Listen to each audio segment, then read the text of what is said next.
Sveicināti! Mēs turpinām mūsu pārunas par Jēzus līdzībām. Un šajā reizē mēs pievērsīsimies līdzībai, kas ir aprakstīta arī Lūkas evaņģēlija 15. nodaļā. Bet vispirms es gribu iepazīstināt ar mani šīs reizes sarunbiedriem, un tas ir mācītājs Uldis Liepiņš. Prieks tikties. Un arī mācītājs Viesturs Reķis. Sveicināti! Jā, Lūkas evaņģēlija 15. nodaļas šis konteksts ir patiesībā vairākas līdzības. Mēs atrodam tur 3 līdzības, un vienu no kurām, pirmo šajā nodaļā mēs jau aplūkojām pagājušā reizē, un tā bija līdzība par pazudušo avi. Šajā reizē mēs aplūkosim nākošo līdzību, kas ir šajā nodaļā, un tā ir līdzība par pazudušo, mēs parasti sakām grasi, bet jaunajā Bībeles tulkojumā ir lietots vārds drahmu. Tātad kaut kāda naudas vienība. Un pēc šīs līdzības seko līdzība par pazudušo dēlu. Mēs saprotam, ka evaņģēlists Lūka ir šajā nodaļā apkopojis tādas 3 līdzības, kurās ir viena tēma. Tā ir meklēšana, kaut kā pazuduša meklēšana, atrašana, un kas ir interesanti, visās šajās līdzībās beigās ir prieks par atrasto, ir svētki par to, ka tas ir atrasts. Un mēs saprotam, ka Lūka ir to visu veidojis kā tādu vienu veselu stāstu. Interesanti, ka šī līdzība nav atrodama citos evaņģēlijos. Tātad mēs saprotam, ka tā ir tāda īpaša no kādiem Lūkas, evaņģēlists Lūkas avotiem paņemta līdzība, kuru viņš ir šajā stāstījumā iekļāvis un izveidojis tādu interesantu stāstu par šo pazudušo atrašanu. Nolasīsim sākumā šo līdzību, tātad, kā jau teicu, Lūkas evaņģēlija 15. nodaļa no 8. panta. Vai arī kāda sieviete, kurai pieder 10 drahmas, ja tā vienu pazaudē, vai viņa neiededz lukturi un neizmēž māju un rūpīgi nemeklē, līdz to atrod. Atradusi to, viņa sasauc draudzenes un kaimiņus un saka: priecājieties līdz ar mani, jo esmu atradusi drahmu, ko biju pazaudējusi. Es jums saku, tāpat ir prieks Dieva eņģeļiem par vienu atgriezušos grēcinieku. Varbūt iesākumā mums jātiek skaidrībā ar to jautājumu par drahmu. Kas tas ir par naudas vienību? Tā ir mums zinām, mēs varam kaut ko par to vairāk pateikt. Kā tā nebūs zināms Grieķija ar visām drahmu problēmām. Jā, tiešām tā ir Grieķija. Tas jau ar Grieķiem saistīts, bet interesanti, ka jaunajā tulkojumā ir šādas izvēlēts. Jaunais tulkojums ir centies kā līdzdalīt, klausīt, tas ir lasītājiem, mēs bijām klausītāji šajā brīdī. Grieķu teksts vai tie grieķu vārdi, tie oriģināli vārdi atskanēt, tie aizskanēt arī līdz mums. Un droši vien par to drahmu mēs te varētu runāt ne tikai no grieķu viedokļa, kā viņi tur pārgāja uz eiro un kas viņiem drahmi tagad laikam ir pilnīgi vēsturi, un tad viņi tagad domājies gan iz atpakaļ atkal. Tā kā pati tā, tā ir daudz viedība, un varbūt iepriekšēji tulkotāji redzēdām, ka tā līdzība nav tik daudz par latu vai dolāru vai kādu citu naudas vienību, bet gan par vērtības pazaudēšanu, atkal atrašanu, tad izvēlējās droši vien nosaukumu pazudušais grasis. Tas vecais senais pazīstamais nosaukums. Bet, tātad viena drahma šeit, kas tiešām atbilst arī tam oriģinālu vārdam, ir pazudusi, un sievietei bija 10 drahmas. Tas ir daudz, tas ir maz. Kas mums ir jāsaprot? Vai viņi ir kaut ko ļoti, ļoti vērtīgi pazaudējis, vai tas ir kaut kas tāds ļoti nevērtīgs? Domājot par tām vērtībām, mums tūlīt gribās jau to pārvērst mūsu valūtā, un lai mēs saprotam, cik no eiro vai eiro centi vai kas varētu būt. Un īstenībā jau, manuprāt, mums tāda pilna aina arī nav. Un tā laika tās vērtības, kā jūs zināt, naudas vērtības ik pa laikam mainās. Drahma jau ir ļoti sena. Pirms Kristus laika jau vērtība sākotnēji tā ir viena sauja, kurā ietilps tad pēc tam 6 metāla gabaliņi, kad sākās šīs te aizvieto dažādas citas maksāšanas līdzekļus ar metāliskiem. Ir 6 metāla gabaliņi, kur vēlāk pielīdzināt vienam sudraba nelielam ekvivalentam. Un komentētāji un vēsturnieki runājot par to, kā jau Ulris sacīja arī te, un tu mini, tā varētu būt mazāka vienība. Principā lielākā daļa piekrīt, ka tā varētu būt laukstrādnieka dienas alga, viena šī drahma. Citur ir pusdrahma dienas alga, tas ir atkarībā no kāda darba, bet tā ir, mēs šodien teikt, minimālā alga. Tā ir trūcīga cilvēka alga, bet pietiekami iztikai dienai 10, vai tas ir uzkrājums. Citi saka, pēc kultūra vēstures skatoties, precētai sievietei reizēm viņas status apliecināja arī tāds vainadziņš, kurā bija arī iekārtas šīs te sīkās monētiņas, kuras rādīja, ka viņa ir precēta, vai viņa ir atraita, vai viņa ir vīrs, un kāds viņas sabiedriskais stāvoklis, un varbūt, ka viņa ir pazaudējusi arī vienu no tām, mums nav šeit. Jo Lukas tas uzstādījums te nav runāt par to varbūt monetāro pusi, viņa uzstādījums jau tajā līdzībā ir, akcents ir kaut kam citam, bet, acīm redzot, priekš šiem vienkāršajiem cilvēkiem tā ir zināma vērtība, kas ir pazudusi. Es gribētu līdz ļoti tādu pozitīvu iespēju Viestures rosināja domu. Pirmā brīdī tiešām izskatās, ka tā līdzība neatiecās uz naudas vienības vērtību, bet tā kā Viestures deva tādu labu ieskatu, nekā tur vēsturē un tā tālāk, es atcerējos tādu lietu, kad patiesībā Kristus šeit runā par to sabiedrības slāni, kurām drahma bija ļoti liela vērtība, ļoti grūti dabūt vērtību, smagi strādājot. Piemēram, tādām farizējiem un bagātniekiem tas vispār nekas nav. Jā. Bet viņiem bija, un izskatās, ka Kristum bija arī nodoms iedrošināt tieši šos ļaudis, ar kuriem Dievs sevišķā veidā bija kā saviem ļaudīm, kuri smagi strādāja, kuri grūti sapelnīja un kuriem šāds zaudējums, kā tur līdzībā bija, ka tas nokrīt zemē, tur kaut kas jādara, lai noteikti atrast. Un tur izskatās, ka viņš aiziet pie tā vienkāršā cilvēka vairāk pie tā, kurš labāk zina, kas ir vērtīgs, jo tie, kur bagātībā dzīvo, viņam vienalga, ja tur tie līdzekļi plūst un neplūst. Un izskatās, ka tieši arī varbūt tā naudas vērtības mazums vai lielums strādniekam, viņam tas kaut ko nozīmē.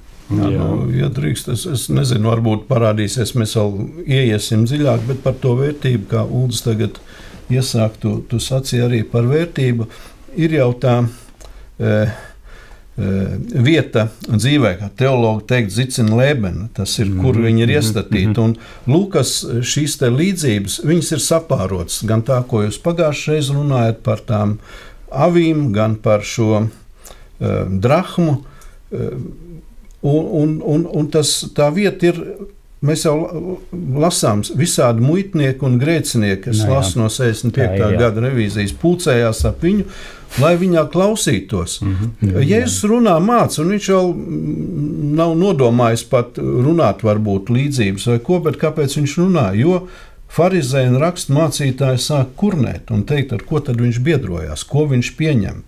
Šis pieņem grēcinieks, ēd kopā ar tiem un tā tālāk. Un tad Kristus stāst līdzību.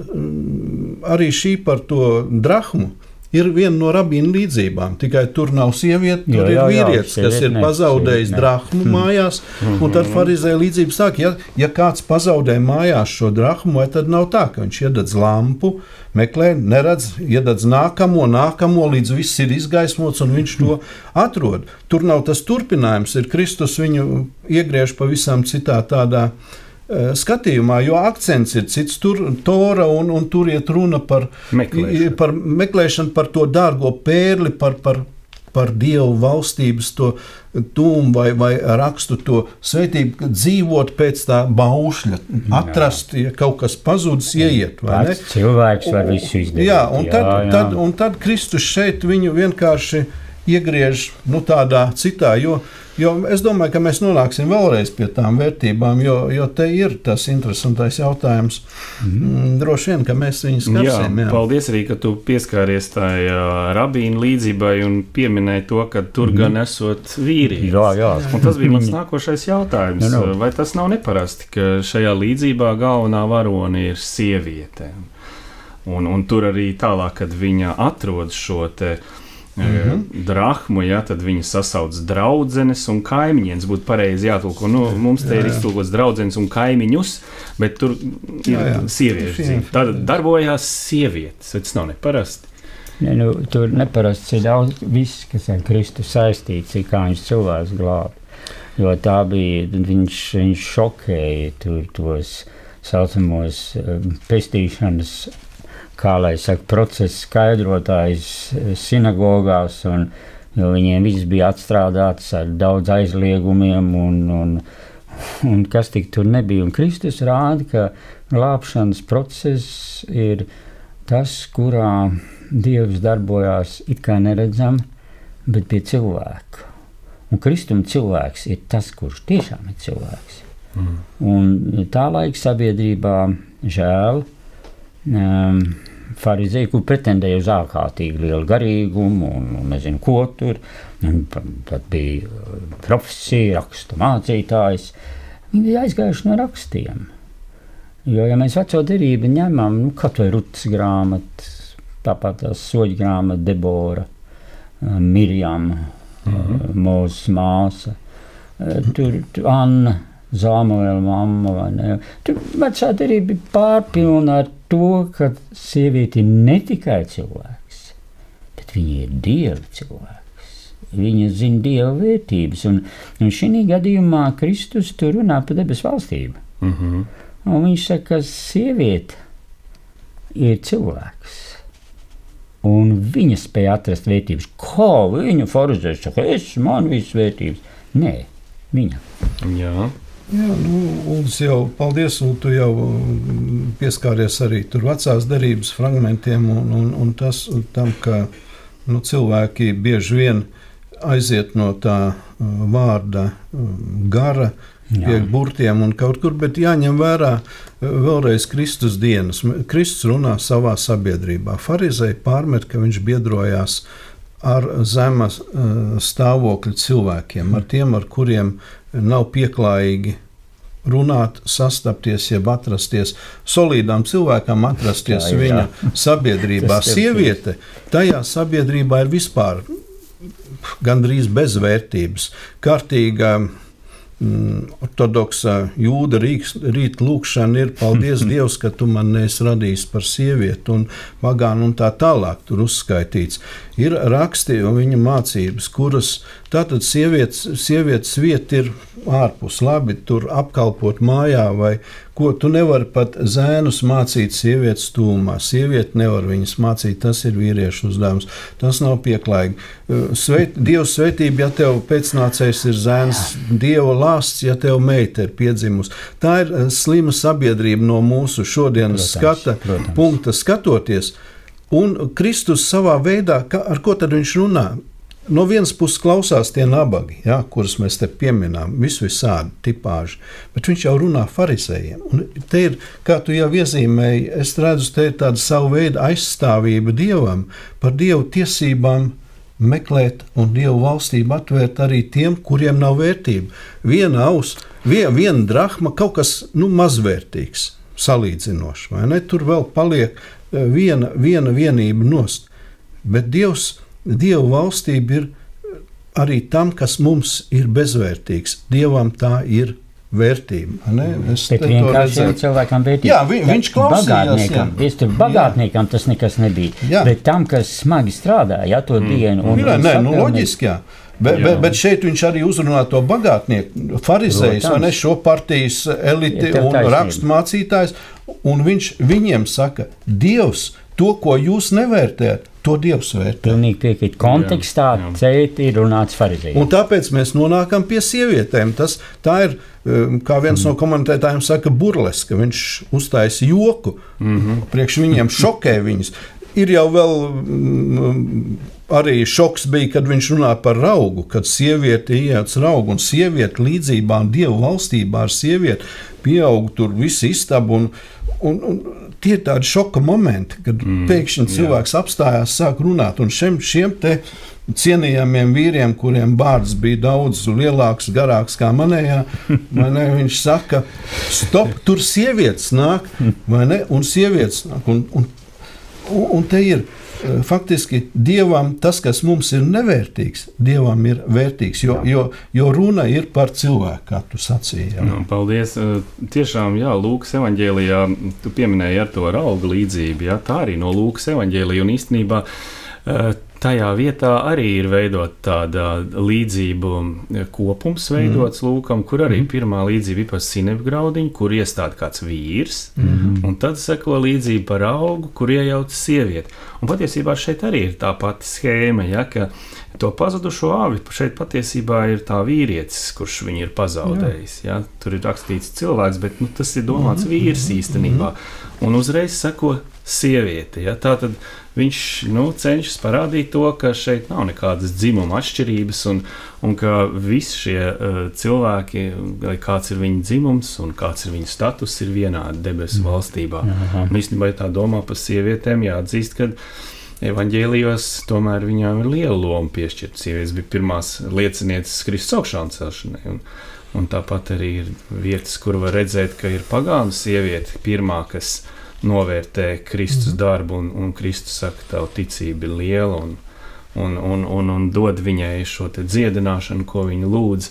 Tad mēs redzam, ka īstenībā ne tikai Lūka, bet vispār evaņģēlija izceļ šo te sievietes vietu un lomu, kur toreiz bija ļoti nonicināta, un diemžēl arī mūsdienās nereti tiek nonicināta. Jā, un pie tam mūsdienās nonicināta tādā veidā, kad sieviete uzkrauj lietas, kuras viņai pat ir ļoti smagi nest, jo atceros padomu laikos tādus darbus, vai ne, un tad viņas slava, ka viņas lielās varonis ir, jo sieviete ir tur, kur viņi jūtās labi, un arī atbilstoši spējām ir sievietes, kurām ir unikāls spējas un lielāks spējas kā vīriešiem, tā kā tur. Jā, es gribētu, tas ir fiziskā, jā, tas gāja un ir, un arī šodien sievietes dara vai ir spiest darīt, jo vīrietis ir degradējis sevi un savu pozīciju, ja mēs tā pieejam, vai ne, un tādēļ arī sievietei var būt.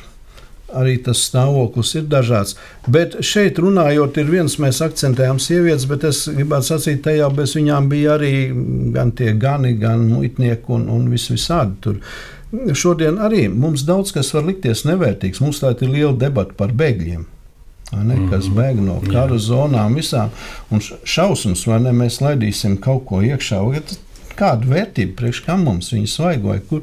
Un kas tik tad, kā būs ar mūsu tīrību un šīstību vai pat citādi domājošiem citādi. Jēzus saka, tas, kas tev ir nevērtīgs, padomā, Dievam tas ir vērtīgs. Kā tu skatīsies Dieva acīs? Sāc domāt no citas puses. Faktiski mani uzrunā šodien šī līdzība. Jā, pareizi jūs sakat, sievietes vērtība. Dievs izraudzīja, lai viņa dēls ienāk pasaulē caur Mariju, caur sievieti. Jā, gal galā. Mēs tā aizgājām mazliet par to sievietes tēmu, bet tad varbūt atgriezīsimies pie tā, ko līdzība mums saka, un tad varbūt turpinot to sievietes tēmu, mēs varētu uzdot jautājumu, ko tad šī sieviete īsti simbolizē līdzībā? Kā mēs to varētu skaidrot šo līdzību? Sāksim viņu izskaidrot. Es nezinu, skaidrošana visādīgi iet. Līdzība ir pieejama cilvēcei, jau ir vairāk kā 2000 gadu. Un ir ļoti interesanti baznīcas tēvu rakstos atrast skaidrojumus un izpratnes. Apkopojot visu, rodās tāda doma, kad man tas ir ļoti saistīts tāds skatījums. Kad tai sieviete vispārībā tais līdzībās saskat trīsvienību, jo kristietībai trīsvienība ir ļoti svarīga. Labais gans, kas meklē āvi, dēls. Un šeit skaidrotāji kaut kā saskata, ka varētu tai sievietei tur draudze būt un svētais gars varētu būt, kas arī meklē līdzīgā veida trīsvienība darbojās. Un trešā līdzība, kur būs pa dēlu, ja tur tēvs ir kā centrā. Tagad šis trīs līdzības veidot. Tas ir, piemēram, es esmu lasījis un mēģinājis, man ļoti interesēja, kā jaunu skaidrojumu izpratnes, ja, un tad, kad viņu tādā kopainā, ja, man ļoti ir saistīts tas, ka šī līdzība pievērš uzmanību Dieva garam, it kā neredzam, jo tas grass aino tādu pazudušo, kurš galīgi nejēdz, ka viņš ir pazudis, jo grasam ir pilnīgi vienalga, viņš makā ir, vai viņš ir dubļos, viņam ir... Jā, tas ir vienīgā tāda nedzīvais priekšmets. Jā, viņš ir nedzīvs priekšmets. Un Dievgars ir vienīgais, kurš var atdzīvināt, kurš arī atdzīvina, un arī draudzēji vai Kristus draudzēji laikmetos un baznīcai, viņai vienmēr bijusi misija, viņiem ir bijusi vienmēr uzdevums meklēt pazudušo.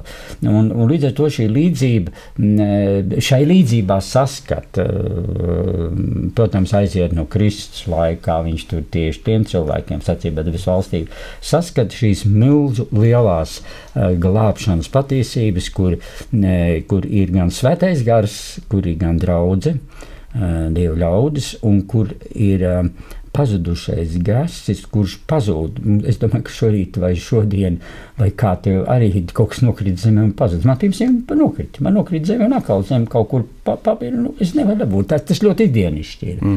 Un neskatoties uz šo pazušanu, ir procesi, kuri meklē. Un šis meklējošais moments, ja līdzībā, tur ir tāda interesanta nianses, ja, tūdaļ meklē. Bet tam grasim vienalga viņa meklē. Tā aitaņi var būt blēja un kliedz pēc palīdzības. Dēls pats nāk mājās. Un tad vēl ir pasvītrots tanīs te skaidrojumus, kurus es arī esmu lasījis dažādās vietās, ka pazudušais nav aizmirsts. Neskatoties to, ka viņš nejēdz, ka viņš ir pazudis. Viņš nav aizmirsts. Paldies. Jā, interesanti. Paldies, Ulu, tu ieskicēji arī to. Reizēm cilvēki aizraujās par līdzībām ar alegorijām. Viss, nevar līdzības skaidrot alegoriski. Īstenībā jau tajā laikā Kristus mērķis ir skaidrs rādīt, un faktiski to arī iezīmē, te ir tie pazudušie, bet ko tad viņš rāda farizējiem un rakstmācītājiem? Kāda bija viņa teorija, kā tu ieeji Dieva valstībā? Tu izdari, labi, tas ir pazudis, lai viņš tur guļ, kam viņš ir vajadzīgs. Nevienam viņš nav vajadzīgs. Tu izdari, tu sakārtojies, un tu esi, vai ne, tu esi piedzīmis tāds, tu dzīvo pēc tā baušļa, tu tur esi. Ja es tā skatos arī, jā, tas es arī piekrītu, un es lasīju šo skaidrojumus, ko tu sacīji. Faktiski stāsts te ir par to meklētāju. Un mēs te akcentējamies uz āvi un drahmu, un tad dēls būs, kā tu minēji. Tā ir tā, kur mūsu acis redz un loģiski ir. Bet tas viens punkts, kas, manuprāt, ir tas svarīgākais, ir tas, ka stāsts jau nav par mums, bet stāsts ir par Dievu. Jā. Un tā problēmas risinājums ir Dievā. Pareizi, te ir dažādi pazuduši. Viņi savu mūžu nav zinājuši, ka viņi ir pazuduši. Viņi guļ kaut kur. Un te ir tas, Dievs ir meklētājs. Un pareizi, un tu saki un komentē, un mēs šodien dzīvojam trīsvienīgā Dievu, mēs pielūdzam Dievu, Tēvu, Dēlu, Svēto garu, un šeit var redzēt to darbību, un komentētāji arī saka, varētu redzēt, jo stāsts ir par Dievu, jebkurā gadījumā. Tā mūsu problemātika rodās ar to, ka mēs koncentrējamies uz sevi, un tad es saku, es jau neesmu pazudis, vai ne? Kā tu zini, ka tu neesi pazudis? Tāpēc, ka tu sēdi baznīcā vai dziedi psalmus vai samaksā, bet vai tu Dievu pazīsti, vai Dievs tevi pazīst? Jautājums jau ir tur. Stāsts ir par Dievu. Un līdz ar to viņš ir tas meklētājs. Un tāpēc te ir tas Tēvs, Dēls, Svētais gars. Vai ne? Mēs viņu redzam. Lūkas interesanti jau liek šīs te līdzības. Tu pieminēji tās par tām sēklām un raugu, kas visi ir augošie. Tie akcenti šeit ir faktiski arī par to dēlu. Stāsts jau ir par tēvu. Kāpēc dēls iet atpakaļ? Vai ne? Tēvs tur ir. Tur ir tēvs, kas mīl, un tu sajūti, tu nevar aiziet no tās mīlestības prom. stāsts ir par to meklētāju, kuram jebkas ir vērtība. Tas, ko citi neievēro. Vai ne? Tur vienādi. Cilvēki saka, muļķīgi, tu pamet 99, vai ne? Un tagad tās arī var kāds nolaupīt, aizvest vai kaut kur. Tagad, drahma labi, tu 10, 9 noliec, viņas ir drošībā, vai tev vainagā, vai makā. Viņas ir. Tu vēl meklē kaut ko. Bet Dieva valstība ir kaut kas unikāls un mums līdz galam nesaprotams. Ne? Dievam nav lieko cilvēku. Nē, viņam nav. Neapstājās. Viņš meklē, kamēr atrod. Tas arī ir tas moments, diemžēl mums laiks jau ir tuvojas noslēgumam, un kā jau mēs pamanījām, arī šī līdzība beidzas ar svētkiem, un ir uzsvars uz to, ka ir prieks debesīs, ka ir šis viens atrasts, vai tas ir avs, vai tās ir grasi šajā gadījumā. Lūk, te gan tāda nianses ieliek, ka prieks Dieva eņģeļiem ir. Ja drīkstētu pie tās niansītes. Skatījums par to, ka Dieva gars šeit ir rādīts un Dieva draudze. Un tieši sieviete un tur kaimiņienes pat ir tulkojums, nevis kaimiņi, bet kaimiņienes un draudzenes. Šeit tāds uzsvars būtu uz to, ka Dieva gara darbs paliek neizskaidrojams līdz galam. Un ka viņš lieto līdzekļus, kuri mums daudzajādā ziņā pirmā brīdī nav saprotami. Un arī uzsvērts tas, ka Dieva draudze bez Dieva gara virsvars, kā bija apustuļu draudze, tur jūta svētais gars sacīja, svētais gars vadīja, tieši šis moments ir, kad Dieva gars lieto pat neaptverams lietas, tāpēc arī ir eņģeļi šeit pieminēt, jo eņģeļi ir Dieva kalpi, kur izpildu uzdevums svētajiem, lai kalpot. Tā kā no savas puses es gribētu ļoti iedrošināt mums visiem ļauties Dieva garam un atzīt viņa darbības veidus, kuri lieto dažkārt cilvēks, kurus mēs pat šaubītos, vai tos varētu lietot. Paldies par šo sarunu. Mums ir jānoslēdz. Man prieks par to, ka mēs šodien varējām tik jauki šo līdzību pārunāt. Un, mēs redzam to, ka cilvēks varbūt pat nezin, ka viņš ir pazudis, cilvēks vispār neko nejūt, bet šī līdzība saka, ka ir kāds, kas tevi meklē, izmisīgi meklēs, kamēr atradīs. Pat tāds šeit varētu būt ambiciozs uzstādījums, saklausāms. Tātad neatlaidīgi meklē. Un par to arī mums ir prieks. Paldies, es saku maniem šīs reizes sarunbiedriem, mācītājiem Uldim Liepiņam. Uz sadzirdēšanos un uz tikšanos. Un arī mācītājiem Viesturam Reķim. Visu labu! Ja jums patīk šī pārraide, jūs varat to ne tikai dzirdēt Latvijas Kristīgajā radio, tas notiek sestdienās 8:00 un atkārtojums pirmdienās 10:00, bet jūs varat arī to redzēt video ierakstā YouTube kanālā evaņģēlijs.net. Mani sauc Ģits Rozners, uz tikšanos nākošajā reizē. Es ceru, ka šis raidījums jums patika. Un tādēļ atzīmējiet to, tur, kur ir tas īkšķīts. Un ja jums ir kādi komentāri, un ja jūs vēlaties diskutēt, tad jūs varat darīt šajā lapā to. Un arī sekojiet interneta ziņojumiem līdz par tālākiem raidījumiem.